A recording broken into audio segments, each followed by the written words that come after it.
All right. I am here with Collin Mitchell, the managing partner at Leadium. How's it going, Collin? Doing good. Happy to be on here. I know we've been trying to make this one happen for a while, so excited to dive in. Yeah. I'm eager to unpack multiple successes here. But before we do, let's talk about your background. What got you into business and entrepreneurship? Yeah. So quick little background. I was raised by a single mom and didn't go to college. So like anybody who maybe didn't go to school, didn't have a lot of options on the table. So sales was a good place for me to start. And so got my first sales job, worked my way up, pretty quickly there. And then after that, ended up getting my first VP of sales position and learning a little bit more business acumen and hiring people and bringing on new products and stuff like that. And then my wife and I, we started our first business in 2010. We grew that from 0 to 5 million in 26 months. And then from there, started multiple businesses. And funny enough, I actually used to be a Leadium customer when scaling my companies previously, which is where I'm at now as one of the managing partners. Nice.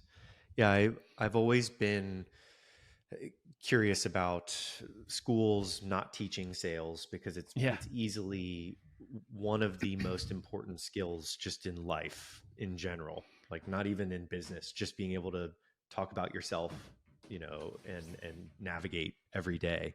So it's fascinating to me that that it's not taught, easily the most important skill of all. Yeah. Yeah.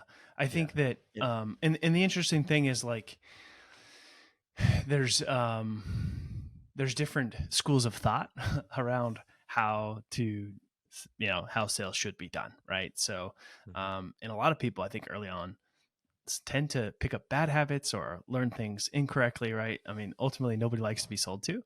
And if you Mhm. become one of those like really pushy commission breath, sort of salespeople, then, you might get some quick wins here and there, but ultimately, it's, not going to last very long. Yeah.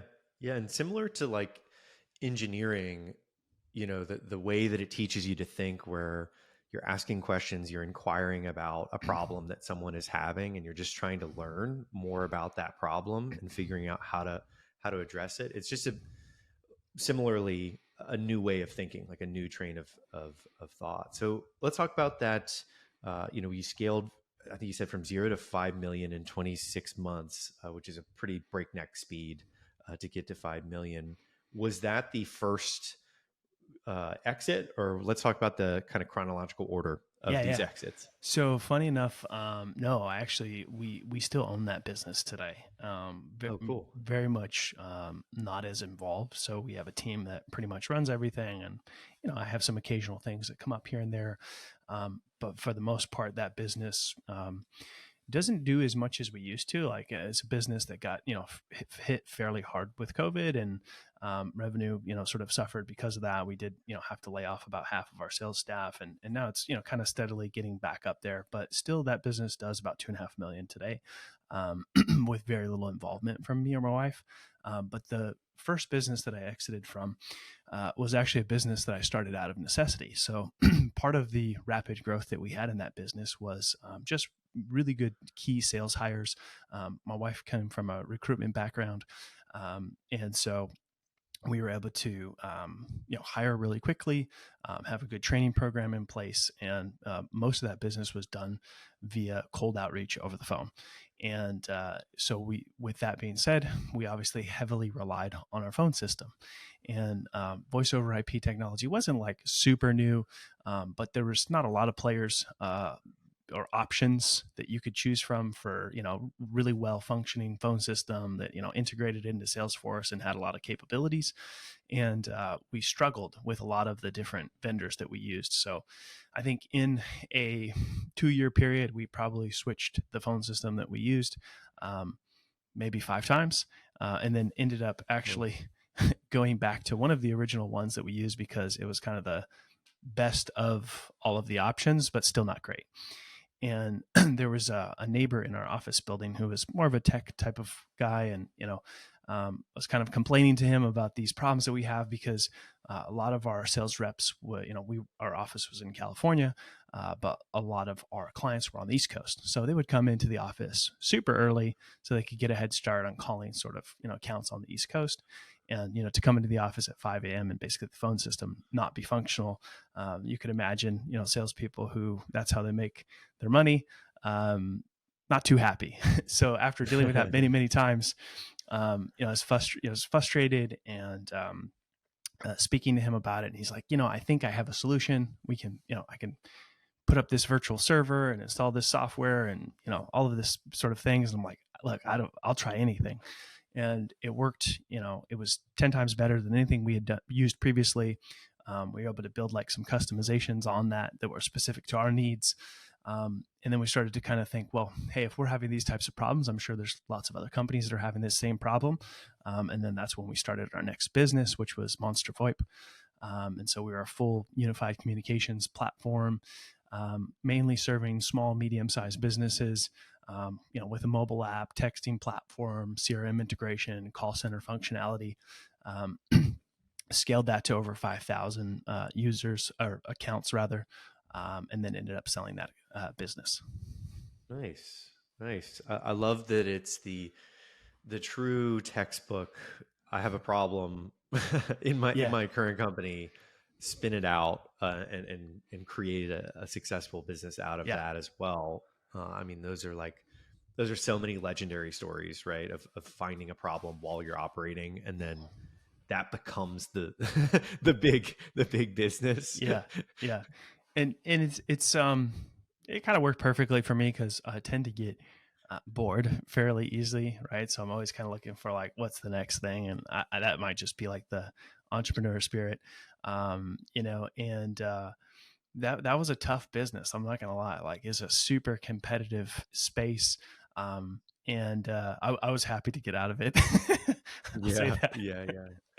So how did conversations begin with the exit of the voice over IP company? Was it a competitor? Was it a customer? How did that work?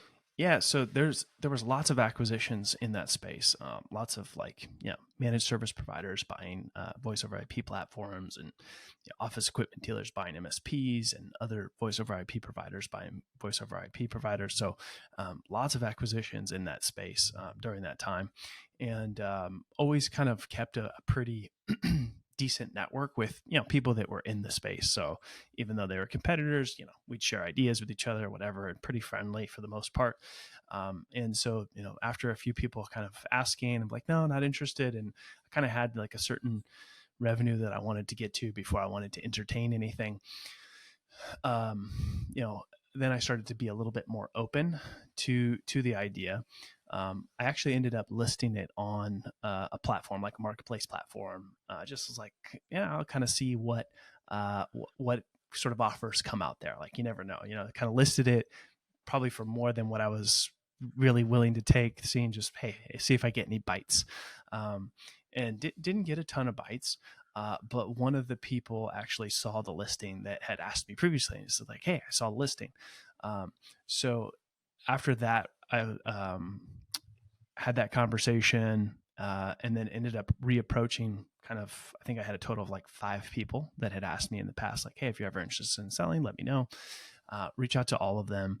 Kind of, answered a bunch of questions that they had. Um, and asked them a bunch of questions because there were some things that were important to me, like other than just the sale price, like can the team stay on board, and things like that. So narrowed it down to essentially 2 people that I was pretty interested in potentially doing a deal with, and one deal ended up being a little bit too creative on the financing side as far as like seller financing and stuff, which with not a lot up Mhm. front, which wasn't ideal for me. Then got pretty far down the road with another one, but then ended up pulling out because there was just some terms that we couldn't necessarily agree on, and just got a bit of a bad vibe, to be honest. Like, Mhm. and so then I was kind of like thinking, oh man, I don't know what I'm going to do now. The 2 options that I had are sort of dead. And then somebody else introed me to somebody, and that's who we ended up actually doing the deal with. Nice, nice. And when it comes to one of the most frequent questions is being prepared. You've done this a few times. what were the lessons that you learned around when all these, people were coming to you, potentially going down the path of doing diligence and everything? What types of tips could you share around Yeah. how you got prepared and how you do Yeah. currently? Yeah. Great question. I think that the thing that's most important is to understand, what key points or deal points are important to you, right? Whether that's, certain amount of cash up front or certain terms in the deal, and knowing what those are. Um, there's obviously things that you're maybe more flexible about. So kind of having, okay, here's sort of the table stakes things that, have to happen in order for this to work for me.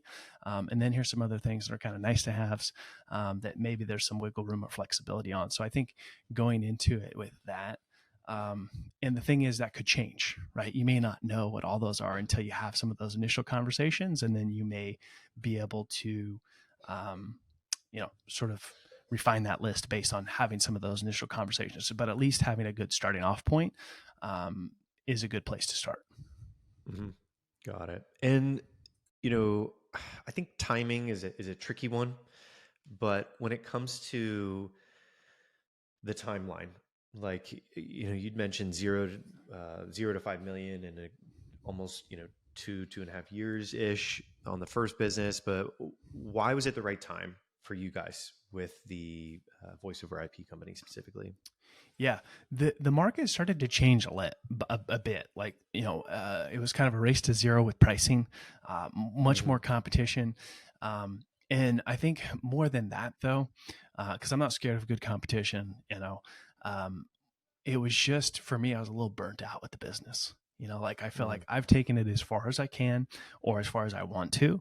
And it's now just kind of time for me to do something else. And I think when you lose sort of that passion for the business or passion for growing the business, then that's a good time or a good sign to say, okay, it's time for maybe somebody else to take this over, and for me to maybe find something else to do.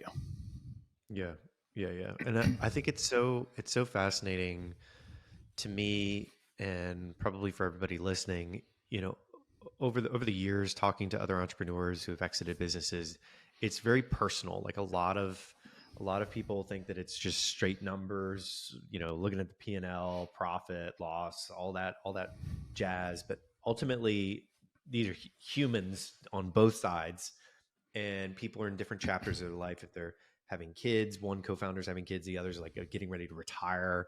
They're totally different Yeah. chapters. And time again, it boils down to the person either being burned out, ready to do something else. Something pops up, like what you mentioned before, where you found a big problem that you'd solved and you could Yeah. spin that up and create a new business.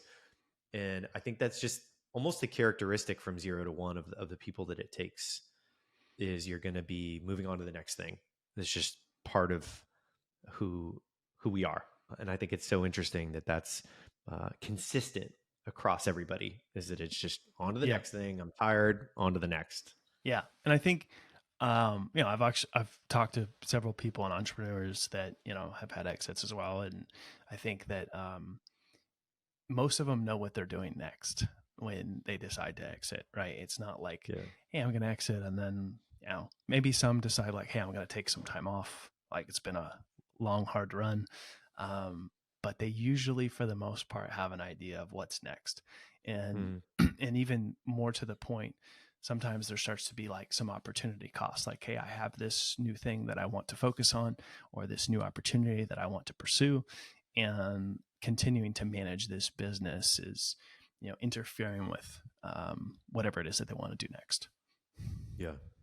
So let's shift gears to the next exit. You've had multiple here. Yeah. So that one happens, and what happens next with the next business after that? Yeah. So the next business was Salescast. And so what we did is we were a B2B content agency, mostly focused on podcasting. So I had started a podcast previously, and this one I actually had a business partner. Um, and we started this business together. And we scaled it really quickly. And it wasn't an exit like we both exited. So I actually ended up selling my shares to him, and he continued to run the business. So when we started the business, we both kind of had an end in mind of exiting. That was sort of the plan, and somewhere along the way, that changed for him and didn't necessarily change for me.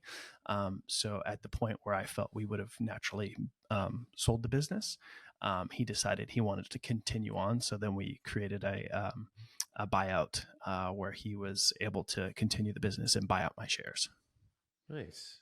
That's a great a great exit plan where the person in the trenches with you buys out your shares. That's a solid one. I think that many people don't really, again, to the chapters we were talking about before, you were done, he was ready to keep going, but many people forget that everybody has different levels of conviction with a business. Some people are just ready and they love something a little bit more than another person, and they're willing to just keep charging. So I Yeah. think that's really cool.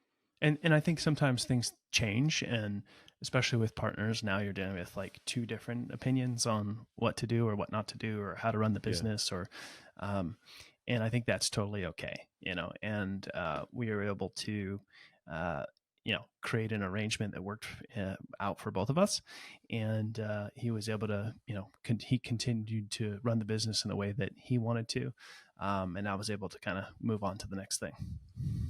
Got it. Very cool. Very cool. So that exit happens, and kind of understanding the timing there and the why there. What happened after that in terms of what you started Yeah, next? so after that, funny enough, I was like, okay, I've done the entrepreneur thing, several times over now, and I was kind of doing a little bit of consulting, and funny enough, wasn't entirely sure what I wanted to do at that point, but had two exits. One was kind of a structure where it was a payout over time, so it was like didn't really need to do something like right away. But I was doing some consulting, and I kind of decided like I don't really want to start something else, at least not right now. um, my the thing that I enjoy most is selling and building sales teams. And so I was like, I really just want to do that. And I don't want to have to run everything else that there is to do with running a business and being an entrepreneur and all those sort of things that we all typically don't enjoy doing very much. I think usually entrepreneurs have a handful of things that they maybe really enjoy doing about the business, and then many other things that are like, yeah, if I never had to do these things, that would be great. And you're not always as fortunate to be able to hire people or outsource those things, building from the ground up. Every business I built's been fully bootstrapped, so we never like took in any outside capital or anything like that. So typically that means early days you're doing everything. And I was like, I just don't want to really go through that. At this point I have 4 kids, or 3, and maybe fourth was on the way. And so, or no, I'm thinking about the timing here. We just had my fourth, right? So I was like, I don't really want to do that. So I ended up taking a head of sales position for a tech company, and drove a bunch of revenue for them. The job unfortunately ended up being way more stressful, like more stressful than being an entrepreneur. Um, and there was just a moment where it was like Easter weekend, and I was sitting in the Airbnb on my laptop, and the kids were out playing, having fun with family. And I just said to myself, I don't want to do this anymore. So I ended up putting in my notice, and then joining Leadium, where I'm the managing partner now. And I actually used to be a Leadium customer, so they've helped me scale businesses in the past. And so now I'm the managing partner there, where we basically help B2B companies, service businesses, tech companies with their top of funnel. So whether that's managing their inbound leads or doing cold outbound for them. Cool. Very cool. And yeah, I think it is such a great aha moment where you went from the grind of running your own company to jumping onto a tech startup where there was kind of a pressure cooker where they're have you working around the clock, and that aha moment that you just said like, wait a second, I can do whatever I want. I don't need to I don't need to Yeah. be sitting on my laptop while my family's running around having a great time. And props to being able to actually just put the notice in and not continue grinding, because many people have that lockup with pride and all these emotions locked into seeing something through. And ultimately you have to take care of yourself and your family. And with 4 kids, I mean, at that time too, when they're young and everything, I'm learning that now, is that time is very finite to be able to hang out with them and be with them. So that's really cool that you put the notice in and moved on after that. Yeah, I think wasn't easy, right, to give up that equity and Yeah. you know, feel like I, sort of gave up or on something that I was trying to accomplish, right? Because I had some clear goals that I wanted to set, and achieve in that role. Mm-hmm. But I think it helps knowing my priorities, and that where I'm at now, being able to spend time with my family is a priority, and it does allow me to have that sort of flexibility that's important to me. Yeah. And I definitely resonate with that jump to working at a company, because it does get exhausting being the person at the top, consistently having to make decisions from eyes open to eyes shut. Yeah. It gets wear and tear over Hmm. time, and just wanting somebody else to be the front person for a little while to take a breather. I totally get that. It makes perfect Yeah. sense. Um, to just ease off the brakes for a little while. Yeah. Yeah, And I I definitely. actually met somebody a while ago. Podcast. He's a podcaster as well, so he'd come on my show. I'd been on his show a couple of times, and he had done the entrepreneur thing, and then went into a sales leadership role. And it was like, at the time when he told me that, I was like, I really don't understand that. Like, doesn't make sense. And then when I kind of got through that second exit, I was like, oh, I totally get it now.